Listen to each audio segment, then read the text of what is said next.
ഞങ്ങളെ തറവാടാണ് കേട്ടത്. ഞങ്ങളിപ്പോൾ നിന്ന വീടാണ് ഈ വീട്. എല്ലാവരും കണ്ടോളി. ഇപ്പം നിന്നിന വീടാണിത്. ഇപ്പം സാധാ കർഷക കുടുംബത്തിൽ ജനിച്ച് വളർന്നൊരു മനുഷ്യനാണ്. കാലിപ്പരിപാടിയും പോത്തിൻ്റെ പരിപാടിയും കാര്യങ്ങളൊക്കെ ആയിട്ട് തന്നെ നടന്നിരുന്നത്. അപ്പം നിശ്ചിത മനസ്സിലായി. ഇപ്പാൻ്റെ അനിയത്തിൻ്റെ പേരാട്ടോ.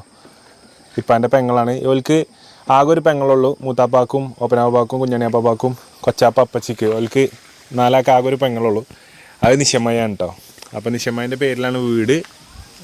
4 ആണുങ്ങളും ഒരു പെൺകുട്ടിയാണ് ഇപ്പാൻ്റെ ഫാമിലി. ഇതാണ് അപ്പം ഇപ്പച്ചി നിന്നീനെ വീട്. ഞാൻ ജസ്റ്റ് കാണിച്ചു തരണമെന്ന് വിചാരിച്ചു. അയിമെന്നാണ് ഇപ്പച്ചി ഒരു PSCയും കാര്യങ്ങളൊക്കെ കാലത്ത് എഴുതിയെടുത്ത്